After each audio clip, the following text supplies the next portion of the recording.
Terima kasih Anda masih bersama kami. Saudara, setelah Erlangga Hartarto, kini Jusuf Hamka alias Babah Alun menyatakan mundur dari kepengurusan Partai Golkar dan kontestasi Pilkada serentak. Babah Alun pun langsung menyerahkan surat pengunduran diri ke kantor DPP Golkar pada Senin pagi tadi. Babah Alun mengaku keputusan mundur dari Partai Golkar sudah dipikirkan sejak lama. Babah Alun menyebut alasan keluarga dan saran dari guru agama yang membuatnya mundur dari Golkar dan Pilkada. Babah Alun tidak menampik jika pengundurannya berkaitan dengan dinamika Partai Golkar setelah Erlangga Hartarto resmi mengundurkan diri sebagai ketum Partai Golkar pada Sabtu 10 Agustus kemarin.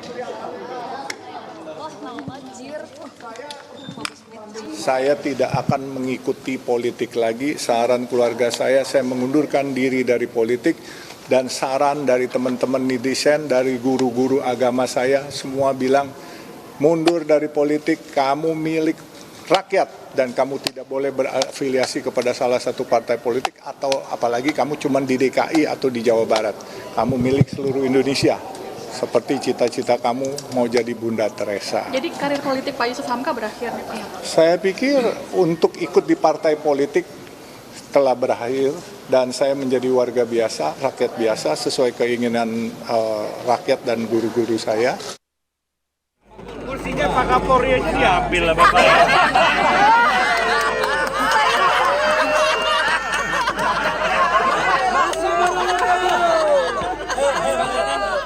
Usai mundur dari posisi Ketua Umum Partai Golkar, Erlangga Hartarto tampak akrab dengan Menteri Investasi Bahlil Lahadalia. Keduanya saling melempar candaan saat mengikuti kegiatan kumpul bersama para Menteri Kabinet Indonesia Maju di Sumbu Kebangsaan Ibu Kota Nusantara pada Senin 12 Agustus 2024. Bahkan keduanya saling merangkul satu sama lain dan mengacungkan jari jempol saat diajak berfoto bersama. Momen itu terjadi sebelum menghadiri rapat kabinet di Ibu Kota Nusantara. Sebelumnya Bahlil disebut-sebut bakal maju menjadi Ketua Umum Golkar.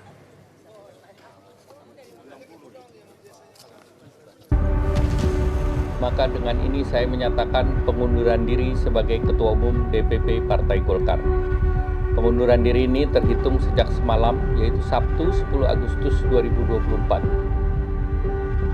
Erlangga Hartarto secara mendadak mengundurkan diri dari kursi Ketua Umum Partai Golkar terhitung sejak Sabtu 10 Agustus 2024. Erlangga beralasan mundur dari Partai Golkar untuk menjaga keutuhan partai dan memudahkan transisi pemerintahan.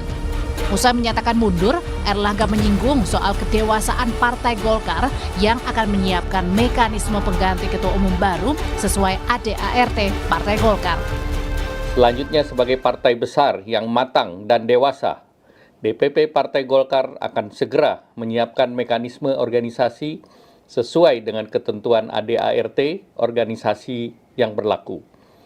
Semua proses ini akan dilakukan dengan damai, tertib, dan dengan menjunjung tinggi marwah Partai Golkar. Sebagai seorang pribadi bersama seluruh keluarga saya, dari hati yang terdalam saya mengucapkan terima kasih yang tulus kepada begitu banyak pihak yang telah bekerja sama, membantu membesarkan partai yang kita cintai bersama. Wakil Ketua Umum Partai Golkar Ahmad Doli Kurnia mengatakan pengunduran diri Erlangga dari jabatan Ketua Umum merupakan keputusan pribadi dan tak ada sangkut paut dengan siapapun di internal partai. Menurut Doli, isu mengenai adanya intervensi dalam keputusan mundurnya Erlangga adalah informasi yang tidak benar. Pak Erlangga tentu mempunyai pertimbangan yang cukup matang ya, sampai mengambil keputusan yang sepenting itu ya. Itu yang saya katakan dari apa yang saya tangkap disampaikan Pak Erlangga tadi pagi itu ya. Pak Erlangga sudah memikirkan bahwa pengunduran diri itu untuk kebaikan semua. Kebaikan dirinya, kebaikan keluarganya, kebaikan Partai Golkar dan kebaikan bangsa dan negara. Kalau untuk jadi nggak ada Golkar eksternalnya apa? Ada faktor eksternal nggak? Faktor eksternal Pak ada nggak Pak? Faktor eksternal dari mundurnya Pak Erlangga? Nggak ada. Ketua Dewan Penasihat Partai Golkar Luhut Binsar Panjaitan mengaku kaget dengan mundurnya Erlangga dari posisi Ketua Umum Partai Golkar. Ia tak melihat ada yang salah dengan kepemimpinan Erlangga selama menjadi Ketua Umum Partai Golkar. Bahkan, Luhut menganggap selama dipimpin Erlangga, Golkar meraih prestasi yang baik. Saya agak kaget juga mendengar gonjak-ganjing mengenai partai kita ini, Partai Golkar sebagai aset demokrasi Republik Indonesia ini. Saya menyampaikan apa yang salah dengan Ketua Umum Golkar, Saudara Erlangga. Saya di kabinet sama-sama dengan dia, dan dia melaksanakan tugas yang baik, dan menurut saya Golkar dalam pemimpinan dia itu juga mencapai prestasi yang cukup baik. Ya, kita semua harus kompak di Golkar ini, jangan pernah kita mau diintimidasi atau dipengaruhi oleh siapapun dari luar untuk tujuan-tujuan pribadi atau tujuan-tujuan lain yang membuat Golkar itu jadi tidak solid. Di sisi lain, Sekjen PDI Perjuangan Hasto Kristianto mengaku terkejut dengan berita pengunduran diri Erlangga Hartarto sebagai Ketua Umum di Partai Golkar. Menurut Hasto, Erlangga adalah sosok komunikator yang baik dalam membangun kerjasama politik antar partai. Hasto juga bilang gejolak yang dialami Partai Golkar bisa memengaruhi konfigurasi peta politik pilkada, utamanya di tingkat provinsi. Nah, sehingga hal tersebut sangat mengejutkan karena ini dalam rangka pilkada serentak dan muncul kejadian politik yang dalam kategori kami suatu hal yang luar biasa yang menyentuh aspek kedaulatan partai. Nah, tetapi kalau di tingkat kabupaten kota itu relatif konfigurasinya menunjukkan representasi dari peta politik yang ada di daerah. Tetapi kalau terkait dengan pilgub, memang ada berbagai skenario karena ada kepentingan kekuasaan itu. Erlangga menjabat sebagai Ketua Umum Partai Golkar sejak 2017. Kemudian pada Munas Golkar di Jakarta 2019, kembali mengukuhkan Erlangga sebagai Ketua Umum Partai Golkar untuk 2 periode. Tim Liputan, Kompas TV. Untuk mengetahui situasi terakhir di DPP Partai Golkar, sudah ada jurnalis Kompas TV Asri Gunawan. Asri, selamat sore. Nama-nama yang beredar untuk pengganti Erlangga Hartarto kan sudah ada. Tapi untuk kepastiannya siapa yang mengisi PLT, siapa yang jadi Ketua Umum, itu siapa dan kapan? Ya, Cindy, sebelum saya menjawab siapa dan kapan, saya ingin menjelaskan terlebih dahulu bahwa pengganti Erlangga Hartarto di kursi Ketua Umum Partai Golkar ini ada 2 mekanisme. Pertama, ini yang nanti akan ditentukan pada rapat pleno yang akan digelar besok Selasa 13 Agustus 2024. Ini merupakan PLT Ketua Umum Partai Golkar. Lalu mekanisme yang kedua, ini merupakan penentuan siapa yang akan kemudian menjadi Ketua Umum definitif Partai Golkar. Nah, kalau di penentuan PLT Ketua Umum Partai Golkar yang akan dilaksanakan dalam rapat pleno besok, ini nantinya ada 11 wakil ketua umum yang berpotensi menjadi PLT Ketua Umum Partai Golkar.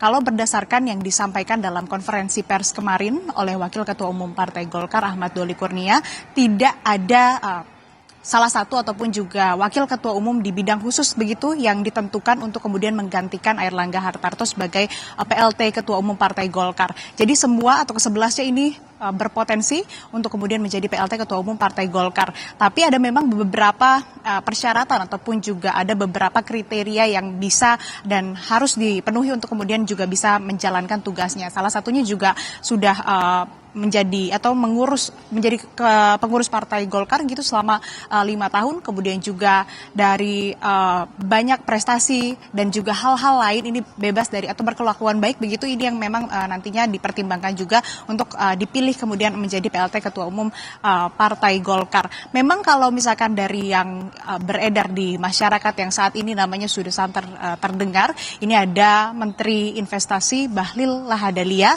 dan juga ada nama Menteri Perindustrian Agus Gumiwang yang memang ini digadang-gadang sangat berpotensi besar begitu, berpeluang besar untuk kemudian menjadi PLT Ketua Umum Partai Golkar. Nah, nantinya PLT Ketua Umum Partai Golkar ini ditentukan secara kolektif kolegial atau dengan musyawarah yang akan dilakukan besok oleh para wakil Ketua Umum Partai Golkar dan juga pengurus Partai Golkar.